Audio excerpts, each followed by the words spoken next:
Hello student, स्वागत है आपका आईसीटी वर्चुअल क्लासेस में। मैं हूं कविता, आपकी साइंस टीचर। उम्मीद करती हूँ आप सभी अच्छे होंगे और स्वस्थ होंगे। तो क्लास कंटिन्यू करेंगे अपने चैप्टर को, जिसका नाम है लाइफ प्रोसेसेस। यानी कि हम बात कर रहे थे जैव प्रक्रम के बारे में, और हम बात कर रहे थे यहाँ पे न्यूट्रिशन के बारे में। न्यूट्रिशन के दो प्रकार आपने पढ़े हैं, जिसमें आपने स्वपोषी पोषण यानी कि ऑटोट्रॉपिक मोड ऑफ न्यूट्रिशन और परपोषी पोषण यानी कि हेटेरोट्रॉपिक मोड ऑफ न्यूट्रिशन की हमने बात की है। सबसे पहले स्टार्ट किया था हमने ऑटोट्रॉपिक मोड की, यानी कि स्वपोषी पोषण के विषय में हमने बात की थी, और हमारे पास जो टॉपिक आया था दैट इज फोटोसिंथेसिस। तो फोटोसिंथेसिस के बारे में अपनी जनरल चीजें यहाँ पे डिस्कस की हैं। तो हम यहाँ पर जो फोटोसिंथेसिस है उसे डिटेल में पढ़ने वाले थे, लेकिन आपके पास जो सिलेबस आया है वो इतना ही है, ठीक है। अगर उसके आगे का आप पढ़ते हैं तो वो आपके पास फिर हायर क्लासेस का आ जाता है। तो इतनी ही चीजें हम यहाँ पर समझेंगे जो हमने फोटोसिंथेसिस में पढ़ी थी। यहाँ पर हमने बात की थी जो फोटोसिंथेसिस होती है वो दो पार्ट में कंप्लीट होती है, दो पार्ट में होती है। यानी कि पहले पार्ट में होती है लाइट रिएक्शन, ठीक है, और दूसरा जो पार्ट है उसमें होती है डार्क रिएक्शन, ठीक है। तो हमने बोला था, जब आपने बात की थी लीफ के स्ट्रक्चर की हमने बात की थी, तो हमने मेसोफिल सेल्स की बात की थी, ठीक है। जैसे कि ये आपने बोला ये क्यूटिकल थी, फिर ये आपने बोला ये अपर एपिडर्मिस है, और अपर एपिडर्मिस के बाद आपके पास जो इस प्रकार की सेल्स आई थी ये मेसोफिल सेल्स थी। और आपने बोला मेसोफिल सेल्स में कौन कौन से रीजन थे, क्या क्या था।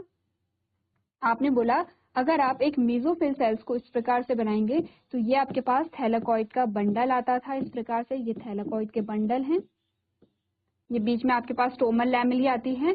तो यहाँ पर ये जो आपके पास बंडल आए हैं इन्हें आप थैलेकॉइड कहते हैं। इन्हीं थैलेकॉइड्स में आपके क्या होते हैं, यहाँ पर पिगमेंट प्रेजेंट होते हैं, जैसे क्लोरोफिल हो गया है, जैसे कि ज़ैंथोफिल हो गया है, ठीक है, जैसे कि कैरोटीन हो गया है। तो आपने बोला कि यहाँ पर क्या होता है, ये जो बंडल होते हैं यहाँ पर पिगमेंट होता है, यहाँ पर जो होगी वो लाइट रिएक्शन होगी, ठीक है। अगर हम लाइट रिएक्शन की बात करें तो वो यहाँ पर होती है, और अगर हम डार्क रिएक्शन की बात करें तो इस वाले रीजन में होती है, जैसे इस वाले रीजन में। इसे आप क्या कहते हैं, स्टोमा कहते हैं, ठीक है। तो यहाँ पर जो आपके पास दोनों प्रकार की प्रोसेस आती है, डार्क रिएक्शन में क्या हो रहा है और आपने बोला लाइट रिएक्शन में क्या हो रहा है, ये आपके सिलेबस में भी है नहीं, ठीक है। एक आप जनरल आइडिया ले लीजिए। आपने बोला यहाँ पर अगर हम एक थैलाकॉइड को निकाल करके देखें तो आपके पास एक थैलाकॉइड कैसे आता है, इस प्रकार से। ये आपका एक थैलाकॉइड है, ठीक है। हम सिर्फ इसकी अपर लेयर अगर बनाएं, ऐसे करके बनाएं, तो आपके पास एक सिस्टम आता है यहाँ पर, जिसे आप कहते हैं फोटो सिस्टम। एक फोटो सिस्टम यहाँ पर आता है, एक फोटो सिस्टम यहाँ पर आता है। इसे आप कहते हैं पीएस सेकेंड और इसे आप कहते हैं पीएस फर्स्ट। अब पीएस सेकेंड और पीएस फर्स्ट क्या होता है, ये जो फोटो सिस्टम है, अगर इसे हम यहाँ पर डिस्क्राइब करें कि ये जो फोटो सिस्टम है इसमें क्या क्या चीजें होती हैं। आपने बोला इसमें होते हैं पिगमेंट। कौन कौन से पिगमेंट है, आपने कहा क्लोरोफिल ए है, बी है, ठीक है, ज़ैंथोफिल है, और यहाँ पर जो आपके ज़ैंथोफिल है, ठीक है, ज़ैंथोफिल आपका आ गया है, और कैरोटीन यहाँ पर, कैरोटीनॉइड्स यहाँ पर आ गए हैं। ये सारे आपके क्या होते हैं, पिगमेंट्स आएंगे। इसके अलावा आपने बोले इलेक्ट्रॉन एक्सेप्टर आएगा, ठीक है, इलेक्ट्रॉन एक्सेप्टर। इसके अलावा यहाँ पर आते हैं कुछ एंजाइम्स यहाँ पर आते हैं। तो ये सारी चीजें मिल करके क्या बनाएंगे, फोटो सिस्टम बनाएंगे, ठीक है। इस फोटो सिस्टम में भी सेम है, इसमें भी सेम है। डिफरेंस क्या हुआ इन दोनों में, आपने बोला, हमने कहा था जो पिगमेंट होते हैं वो फिक्स वेवलेंथ को यहाँ पर एब्जॉर्ब करते हैं। तो अगर हम यहाँ पर पीएस सेकेंड की बात करें तो आपने कहा जो पीएस सेकेंड है यहाँ पर 680 नैनोमीटर की जो हमने बोला, यहाँ पर ये जो लाइट एब्जॉर्ब करेगा ये होगा 680 नैनोमीटर की, और अगर हम पीएस सेकेंड की बात करें तो ये होगा 700 नैनोमीटर की लाइट को एब्जॉर्ब करेगा, ठीक है। इसके अलावा जो इलेक्ट्रॉन एक्सेप्टर होंगे वो भी क्या होते हैं, अलग होते हैं। अभी आपको बहुत अच्छे से समझ नहीं आ रहा होगा क्योंकि ये आपका हायर क्लासेस का पोर्शन है, ठीक है। आपको इतना ध्यान रखने की यहाँ पर दो फोटो सिस्टम होते हैं। तो डार्क रिएक्शन में जो आपकी लाइट रिएक्शन है, लाइट रिएक्शन कहाँ हो रही है, यहाँ पर हो रही है, यहाँ पर, यानी कि इस वाली लेयर में हो रही है। दो फोटो सिस्टम यहाँ पर इन्वॉल्व होते हैं। अब यहाँ पर होता क्या है, आपने बोला यहाँ पर होता है एटीपी का formation, NADPH plus H plus का फॉर्मेशन, और ऑक्सीजन का फॉर्मेशन। तीन चीजें यहाँ पर बन रही हैं, तीन चीजें यहाँ पर क्या हो रही है, बन रही है। लाइट रिएक्शन में आपके पास क्या क्या प्रोडक्ट बने हैं, एटीपी बना, NADPH प्लस H प्लस यहाँ पर बना, और ऑक्सीजन यहाँ पर बनती है। इतनी बात क्लियर है आपको? ये बेसिक सी चीजें हैं कि यहाँ पर लाइट रिएक्शन में क्या हो रहा होगा। अब हमने कहा डार्क रिएक्शन क्या होती है, इस वाले रीजन में होती है। तो डार्क रिएक्शन में क्या होता है, इस एटीपी, क्योंकि ऑक्सीजन तो आप जानते हैं बायो प्रोडक्ट से बाहर निकाल दिया जाता है। डार्क रिएक्शन में क्या होगा, इस एटीपी और इस NADPH का क्या होगा, यूज किया जाएगा केल्विन साइकिल में। ठीक है, C साइकिल जिसे आप कहते हैं। केल्विन साइकिल में क्या होता है, 6 स्टेप्स होते हैं, 6 राउंड होते हैं, और जब यहाँ पर इनका यूज किया जाता है तब आपके पास क्या आता है, ग्लूकोज प्रोडक्ट आता है, जो कि आपका मेन प्रोडक्ट होगा। ठीक है, इतनी बात आप समझ लीजिए। बाकी ये सारी जो चीजें हैं ये आप तब समझेंगे जब आप क्लास 11th में से पढ़ेंगे। ठीक है, चलिए, अब आपने बात कर ली थी यहाँ पर ऑटोट्रॉपिक मोड ऑफ न्यूट्रिशन की। अब हम बात करेंगे हेटेरोट्रॉपिक मोड ऑफ न्यूट्रिशन की। ठीक है, क्लियर है इतनी बात? तो हमने बोला यहाँ पर जो परपोषी पोषण आता है, जो परपोषी पोषण आपके पास आता है, परपोषी पोषण आपका क्या होता है, होलोजोइक होता है, सैप्रोफिटिक होता है, पैरासिटिक होता है।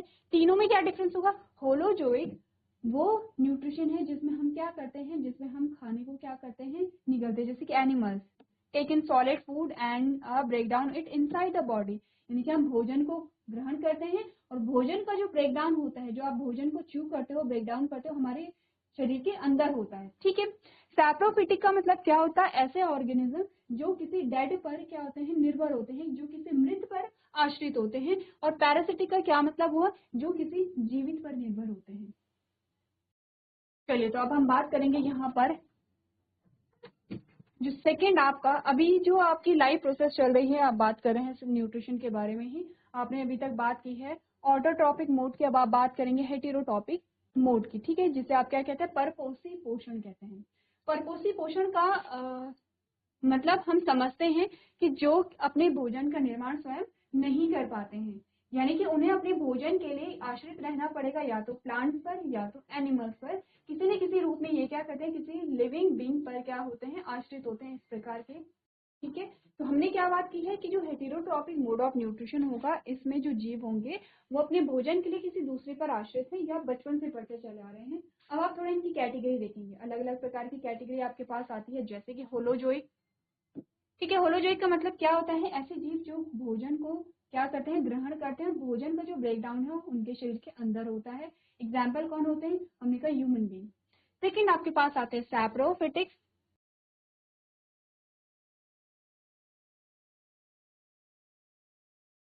जो सैप्रोफिटिक आपके पास आते हैं उनमें आपने बोला कि वो ऑर्गेनिज्म जो किसी मृत पर आश्रित है अपने भोजन के लिए, जैसे कि फंजाई, कवक की बात करते हैं हम लोग। क्या होते हैं, जो कवक होते हैं वो क्या होते हैं, जो सड़े गले पदार्थ होते हैं उन पे ग्रो करते हैं। और तीसरी जो कैटेगरी आई वो है पैरासिटिक, यानी कि परजीवी। यहाँ पर ये क्या होते हैं, अपने खाने के लिए किसी जीवित पर निर्भर रहते हैं, और दो प्रकार के होते हैं, एंडो पैरासाइट हो सकते हैं, एक्सो पैरासाइट होते हैं। एंडो का मतलब होता है कि जो शरीर के अंदर, किसी के शरीर के अंदर रह करके अपने भोजन को क्या करते हैं, ग्रहण करते हैं, या फिर किसी के शरीर के बाहर रह करके उससे अपने भोजन को क्या कर रहे हैं, ग्रहण कर रहे हैं। आपने बोला parasites lives inside or outside other organism and derive nutrition from it। ठीक है, यानी कि यहाँ से क्या करेंगे, ये न्यूट्रिशन को लेंगे। अब आपने क्या कस कटा, ठीक है, जिसे आप क्या कहते हैं, अमरबेल भी कहते हैं। नेक्स्ट आपने बोला जो प्लांट पैरासाइट होते हैं वो क्या होते हैं, जो यहाँ पर टिक्स होते हैं। प्लांट पैरासाइट आपके पास कसकटा आया, ठीक है, और जो आपके पास टिक्स आती हैं ये क्या होते हैं, एनिमल पैरासाइट आपके पास आती हैं। ठीक है, क्लियर है इतनी बात? अब स्टार्ट करें। तो हेटेरोट्रॉपिक मोड को अगर आपको पढ़ना है, परपोषी पोषण को अगर हमें पढ़ना है, तो हम बात करते हैं यहाँ पर किसकी, एग्जाम्पल लेंगे ह्यूमन बीइंग का। उससे पहले आपको कुछ डेफिनेशन बताई गई हैं, तो उसे एक बार पढ़ लेते हैं। The mode of nutrition in which organism takes food from another organism is called heterotrophic nutrition, यानी कि पोषण की वह विधि जिसमें एक जीव दूसरे जीव से भोजन लेता है उसे विषम पोषी पोषण कहते हैं। Other than green plants and blue green algae follow heterotrophic modes of nutrition, यानी कि हरे पेड़ पौधे और नीले हरे शैवाल के अलावा अन्य जीव पोषण के विषम पोषी तरीकों का पालन करते हैं। Heterotrophic nutrition can be further divided into 3 types via saprophytic nutrition, holozoic nutrition and parasitic nutrition. ठीक है, पोषण के जो आपके पास परपोषी पोषण आए हैं उसे हमने 3 पार्ट में डिवाइड किया है। सैप्रोफिटिक जिसे मृतोपजीवी कहते हैं, होलोजोइक होता है और परजीवी होता है। इसके बारे में हम डिस्कस कर चुके हैं। ठीक है, अब आपको बताया गया है सैप्रोफिटिक पोषण, सैप्रोफिटिक न्यूट्रिशन के बारे में। सबसे पहले तो हमने बोला in saprophytic nutrition the organism secrete the digestive juice on food, यानी कि सैप्रोफिटिक पोषण में जीव भोजन पर पाचक रसों का श्रावण करता है। ठीक है, पाचक रसों का श्रावण कब करता है? जब भोजन उसके मुख से बाहर होता है या उसके शरीर से बाहर होता है, भोजन पड़ा है और वो बाहर ही क्या करेगा, पाचक रसों का श्रावण कर देता है। Juice on food, the food is digested while it is still to be ingested. आपने बोला भोजन यहाँ पर पच जाता है जबकि उसे ग्रहण करना बाकी होता है। ये थोड़ा अलग आपको लगा। ठीक है, अगर हम अपनी बात करें तो हम क्या कहते हैं, भोजन का पाचन कब होगा? जब हम भोजन को ग्रहण करेंगे, लेकिन यहाँ पर ग्रहण करने से पहले ही भोजन का पाचन हो गया है। The digested food then ingested by organism, और उसके बाद जो पचा हुआ भोजन होता है उसे फिर ग्रहण किया जाता है। All decomposers follow saprophytic nutrition, some insect like house fly also follow this mode of nutrition. आपने बोला सभी जो डिकम्पोजर्स होते हैं वो सैप्रोफिटिक पोषण का पालन करते हैं। ठीक है, और जैसे कि घरेलू मक्खी और कुछ कीड़े भी इसका क्या करते हैं, इस तरीके का पालन करते हैं। एक बार आप पढ़ लीजिए और डेफिनेशन को यहाँ पर लिख लीजिए।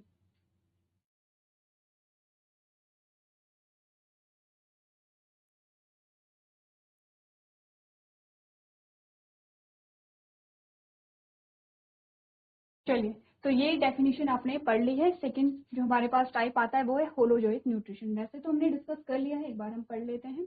हमने बोला in holozoic nutrition the digestion happens inside the body of the organism, that is after the food is ingested. Most of the animals follow this mode of nutrition, यानी कि यहाँ पर होलोजोइक पोषण में पाचन जीव के शरीर के अंदर होता है, यानी खाना खाने के बाद होता है, और अधिकांशतः जो जीव होते हैं वो इसी तरीके का पालन करते हैं। ठीक है, एग्जाम्पल हमने क्या लिया था, मनुष्य को एग्जाम्पल लिया था। तीसरे प्रकार का आपके पास आता है पैरासिटिक न्यूट्रिशन, परजीवी पोषण। आपने कहा the organism which lives inside or outside another organism, जिसे आप होस्ट कहते हैं। अब देखिए यहाँ पर होस्ट कौन होगा, जिससे भोजन को लिया जा रहा है वो है होस्ट यहाँ पर। ठीक है, and derive nutrition from it known as parasites, and this type of mode of nutrition is called parasitic nutrition. For example cuscuta and tick है। ठीक है, आपने बोला वह जीव जो किसी अन्य जीव के अंदर या बाहर रहते हैं और उससे अपना पोषण प्राप्त करते हैं उसे परजीवी हम कहते हैं। तो आपने बोला पैरासाइट कौन है, जो भोजन ले रहा है, होस्ट कौन है, जो भोजन को दे रहा है। ठीक है, इस प्रकार के पोषण को परजीवी पोषण कहा जाता है। एग्जाम्पल है कसकटा और टिक। ठीक है, क्लियर है इतनी बात? अब यहाँ तक की बात आपने क्लियर कर ली है, बेसिक सी चीजें हैं। यहाँ से आपका स्टार्ट होता है एक अच्छा सा टॉपिक, जैसे कि अच्छा से मतलब है कि आपको अच्छे से समझना पड़ेगा। अभी तक जो आपने चीजें डिस्कस की हैं उसमें आपको क्या क्या चीजें समझनी है, सबसे पहले तो ये ध्यान दीजिए। देखिए लाइव प्रोसेस क्या होती है, लाइव प्रोसेस हमें क्या बताती है, लाइव प्रोसेस कितने प्रकार की होती है, ये सब भी आप जान चुके होंगे। अभी तक काफी सारी चीजें हमने यहाँ पर डिस्कस कर ली हैं, तो इतना आपको समझ आ गया होगा। अब आपको याद क्या रखना है, सबसे पहला फोटोसिंथेसिस।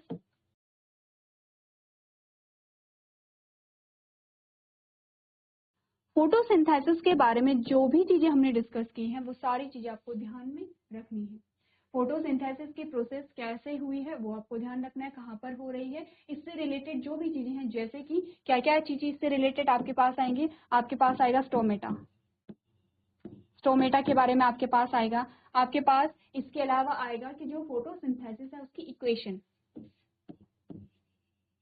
उसकी क्या आएगी, आपके पास इक्वेशन आएगी। ठीक है, फोटोसिंथेसिस यहाँ पर आपने बोला कहाँ पर हो रही है, लीफ हो रही है, तो आपने बोला लीफ, लीफ का स्ट्रक्चर, जो पत्ती है, पत्ती की जो संरचना है वो आपके पास आएगी। इसके अलावा आपने बोला रॉ मटेरियल, तो रॉ मटेरियल आप समझ सकते हैं कि कहाँ कहाँ से आप प्राप्त किया जा रहा है फोटोसिंथेसिस में, और यहाँ पर होगा डायग्राम, मस्ट है। जो भी सिस्टम आप पढ़ेंगे यहाँ पर, जो भी प्रोसेस आप पढ़ेंगे यहाँ पर, उसका जो डायग्राम है वो मस्ट है। आपको हर एक प्रोसेस का डायग्राम अच्छे से समझना पड़ेगा। ये सारे ही प्रोसेस की बात हो रही है, क्लियर है? तो फोटोसिंथेसिस आप लोग अच्छे से समझ करके आएंगे। उसके बाद हम बात करेंगे डाइजेशन इन ह्यूमंस। हम ह्यूमंस को देखेंगे, मनुष्यों को देखेंगे, उनमें पोषण की प्रक्रिया किस प्रकार से चल रही है। तो इसके लिए सबसे पहले आपको क्या करना है, आपसे सबसे पहले यहाँ पर आपको देखना है कि जो डाइजेशन है वो डाइजेशन हो कहाँ रहा है। जो डाइजेशन है यानी कि पाचन कहाँ होगा, डाइजेस्टिव सिस्टम में होगा।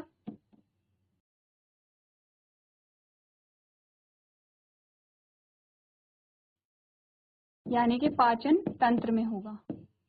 अब आपको देखना है पाचन तंत्र। पाचन तंत्र को आपको समझना है। सबसे पहले आप पाचन तंत्र का डायग्राम समझेंगे, ठीक है। तो डायग्राम जब आप समझ जाएंगे तब आपको जो प्रोसेस है या फिर जो आपको स्टेप्स है वो क्लियर हो जाएंगे कि पहले स्टेप में क्या हुआ, सेकंड स्टेप में क्या हुआ, थर्ड स्टेप में क्या हुआ, ठीक है। सबसे पहले देख लें, आपने बोला कि यहाँ पर हमें क्या समझना है, पाचन तंत्र समझना है, जो कि आपके पास इमेज में भी आया होगा। एक शब्द आपके पास आता है एलिमेंट्री कैनाल।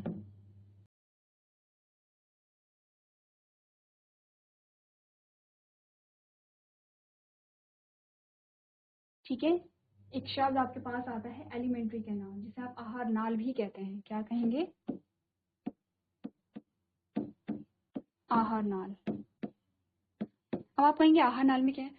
आपके डाइजेस्टिव सिस्टम में जितने भी पार्ट है, एक तो आप क्या कह रहे हैं, पाचन तंत्र कह रहे हैं, फिर आपने कहा कि आपके डाइजेस्टिव सिस्टम में जितने भी ऑर्गन है, जितने भी पार्ट्स हैं, उन सभी को कंबाइंडली सम्मिलित रूप से आप क्या कह देते हैं, एलिमेंट्री कैनाल कह देते हैं। ठीक है, तो आपको यहाँ पे कंफ्यूज नहीं करना है। एक बार पढ़ लेते हैं आपको क्या चीजें बताई गई। आपने कहा the food components pass through a continuous canal and get digested in each compartment.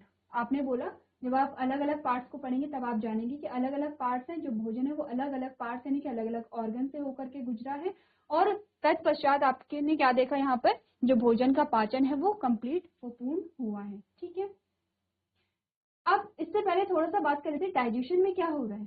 ठीक है, डाइजेशन या डाइजेस्टिव सिस्टम को पढ़ने से पहले अगर मैं आपसे कहूं कि पाचन में क्या हो रहा है,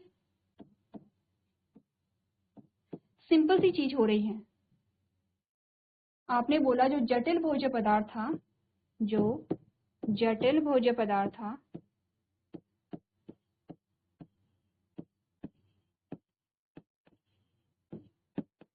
वो सरल भोज्य पदार्थ में परिवर्तित हुआ। वो क्या हुआ,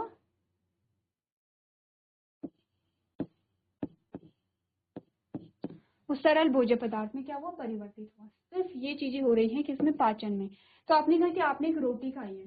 सबसे पहले तो क्या होता है, रोटी आपने खाई, आपने रोटी को चबाया अपने मुख में, उसके बाद जो आपने जो रोटी चबाई हुई थी उसे आपने निगला।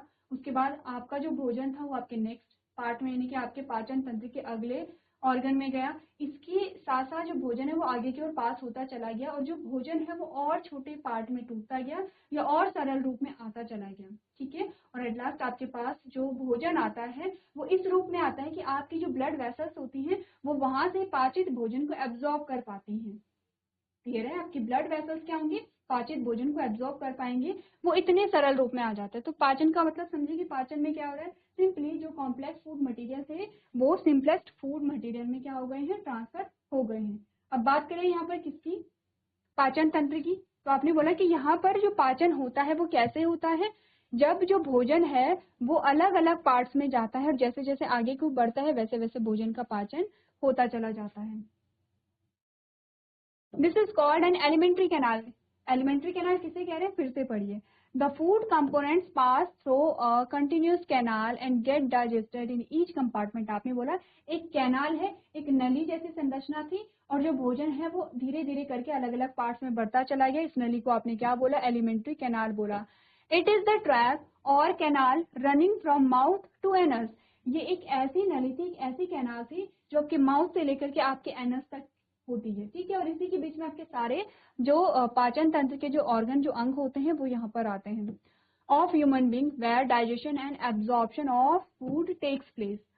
ठीक है, the alimentary canal can be divided into various parts. अब आपने क्या समझा, आपने बोला हमने बात की है एलिमेंट्री कैनाल की। एलिमेंट्री कैनाल कहाँ से शुरू होती है, आपके मुख से शुरू होती है, और कहाँ पर खत्म होती है, आपने कहा आपके एनएस पे खत्म होती है। ठीक है, इसके बीच में आपके बहुत सारे अंग आएंगे जो कि पाचन में महत्वपूर्ण भूमिका निभाते हैं। तो एलिमेंट्री कैनाल सिर्फ एक ऑर्गन का नाम नहीं है। सिर्फ एक अंग को आप एलिमेंट्री कैनाल नहीं कह रहे हैं, आपने बोला कि एलिमेंट्री कैनाल में बहुत सारे ऑर्गन्स होंगे जो कि भोजन के पाचन में मदद कर रहे हैं, और सभी को हम क्या कह दे रहे हैं, एलिमेंट्री कैनाल कह दे रहे हैं। अब आपने बोला जो एलिमेंट्री कैनाल है वो अलग अलग पार्ट में डिवाइड होता है। कौन कौन से पार्ट में है? सबसे पहले तो आपके पास क्या आता है, बक्कल कैविटी आती है, जिसे आप कहते हैं मुख गुहा। ठीक है, बक्कल कैविटी, मुख गुहा, जो आपको अपने मुख के अंदर की जो कैविटी दिखाई देती है वो बक्कल कैविटी होती है। बक्कल कैविटी के बाद आप यहाँ पर क्या पढ़ते हैं, आप पढ़ते हैं यहाँ पर टीथ के बारे में, दांतों के बारे में, दांत कितने प्रकार के होते हैं, अलग अलग प्रकार के दांत। अब आप कहेंगे प्रकार से क्या अर्थ हुआ, देखिए दांतों के कार्य के आधार पर हमने दांतों को 4 भाग में डिवाइड किया है। ठीक है, incisor, canine, premolar and molar में आगे चल के डिस्कस करेंगे। उनका जो शेप होता है वो अलग होता है, उनका जो फंक्शन होता है वो अलग होता है। आप दांतों के बारे में बात करेंगे, आप टंग के बारे में पढ़ते हैं, अपनी जीभ के बारे में पढ़ते हैं। जीभ के बारे में आप देखते हैं कि आपकी जीभ में अलग अलग पोर्शन होता है, अलग अलग स्वाद कलिकाएं होती हैं। ठीक है, अलग अलग टेस्ट बर्ड होते हैं, उसके बारे में हम बात करेंगे। इसके बाद आप बात करेंगे स्लाइवरी ग्लैंड के बारे में, यानी कि लार ग्रंथि के बारे में। लार ग्रंथि कितनी होती हैं और कहाँ से स्रावित होती हैं, उसमें आप बात करेंगे किसकी, लार की। समझ रहे हैं आप यहाँ पर बात कर रहे हैं किसकी, टीथ की, आप बात कर रहे हैं किसकी, टंग की, आप बात कर रहे हैं टंग की, आप बात कर रहे हैं स्लाइवरी ग्लैंड की, आप बात कर रहे हैं सलाइवा की। सलाइवा किस चीज से मिलकर के बना है और इस सलाइवा के फंक्शन क्या है? सलाइवा किस किस चीज से मिलकर के, सलाइवा जानते हैं जिसे आप नॉर्मल लैंग्वेज में थूक कहते हैं। ठीक है, यहाँ पर क्या होता है, सलाइवा होता है। सलाइवा में क्या क्या होते हैं, कुछ एंजाइम्स होते हैं, किन किन चीजों से मिलकर के बना है, क्या इनके फंक्शन होंगे, इनके बारे में बात करेंगे। तो आपका जो मुख वाला पोर्शन है, माउथ वाला जो पोर्शन है, तब जाके आपका ये कंप्लीट होता है। और यहीं पर आप देखते हैं कि यहाँ पर पाचन हुआ है या नहीं हुआ है। ये सारी चीजें हम यहाँ पर क्या करेंगे, डिस्कस करेंगे। ठीक है, क्लियर है इतना?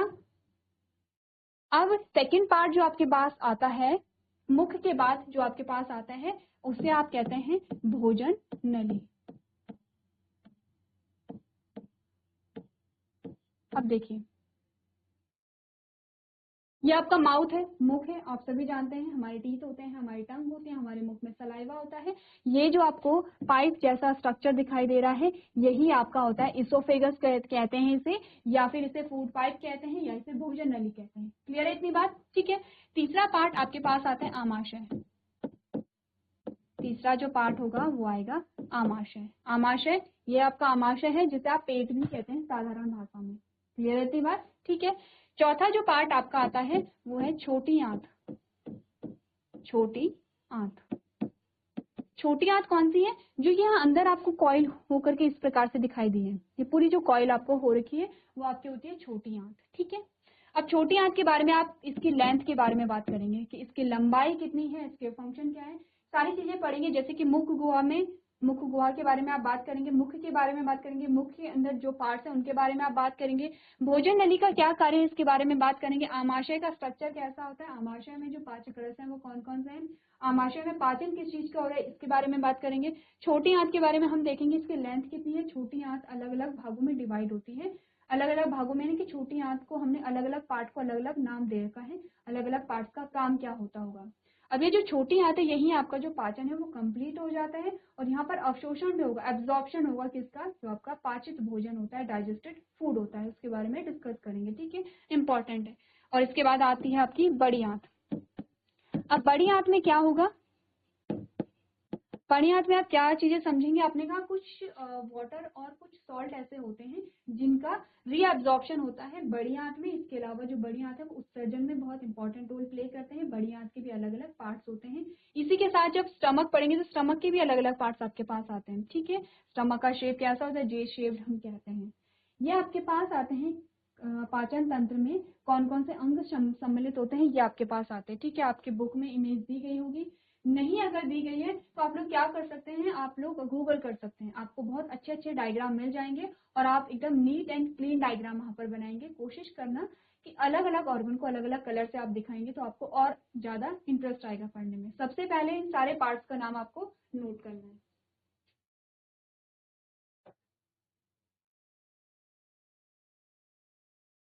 तो इतनी बात क्लियर है आपको? इसके बाद हम बात करेंगे किसके बारे में, यहाँ पर ग्लैंड यानी कि ग्रंथियों के बारे में। सिर्फ यहाँ पर पाचक अंग ही नहीं आते हैं, बल्कि यहाँ पर पाचक ग्रंथियां भी आती हैं, ग्लैंड्स आते हैं। और उन ग्रंथियों में आप 3 ग्रंथियों के बारे में बात करेंगे। आप बात करेंगे किसके बारे में, सलाइवरी यानी कि लार ग्रंथि के बारे में, ये आपके पास क्या आती है, लार ग्रंथि आती है। या आप बात करेंगे यकृत के बारे में जो आपका लीवर होता है। और आप बात करेंगे पैनक्रियास के बारे में। लोकेशन देख ले, सबसे पहले आपकी जो सलाइवरी ग्लैंड होती है उसकी लोकेशन आपके इस वाले रीजन में होती है, ठीक है। जब हम स्टडी करेंगे तब हम देखेंगे जो लार ग्रंथि होती है वो 3 जोड़ी आपके पास आती है, ठीक है। कहाँ कहाँ पे होती है इसके बारे में बात करेंगे। सेकेंड आता है लीवर। लीवर कहाँ होता है, ये आपका स्टमक है, जैसे ये है, ये आपका स्टमक जो है, यहीं पर आपका जो लीवर होता है वो इस शेप का, इस प्रकार से, ये है आपका लीवर, ठीक है। लिवर का क्या फंक्शन होता है, सेम यही चीज देखेंगे। अब आता है पैनक्रियास। तो पैनक्रियास आपके स्टमक के नीचे एक लीफ लाइक स्ट्रक्चर होता है, इस प्रकार का है, ये आपका होता है पैनक्रियास, ठीक है। ये आपका क्या आ गया है, पैनक्रियास आ गया है। क्लियर है इतनी बात। इन सारी चीजों के बारे में डिस्कस करेंगे। नेक्स्ट हम देखेंगे, अब एक एक करके, एक एक स्टेप करके देखेंगे। मुख में जो पाचन हुआ तो वो कैसे हुआ, उसके बाद भोजन का क्या हुआ, इन सारी चीजों के बारे में डिटेल्स हम यहाँ पर स्टडी करेंगे। उससे पहले आपको जो होमवर्क दिया गया है उसमें क्या क्या है, आपको पाचन तंत्र बनाना है सिर्फ, और पाचन तंत्र बनाएंगे, उसकी लेवलिंग करेंगे, देखेंगे किस पार्ट के बाद कौन सा पार्ट यहाँ पर आता है। तो आज के सेशन में हम यहीं तक करेंगे। इसके आगे का जो पोर्शन है हम नेक्स्ट लेक्चर में कंटिन्यू करेंगे। तो अभी तक क्लास में बने रहने के लिए आपका धन्यवाद।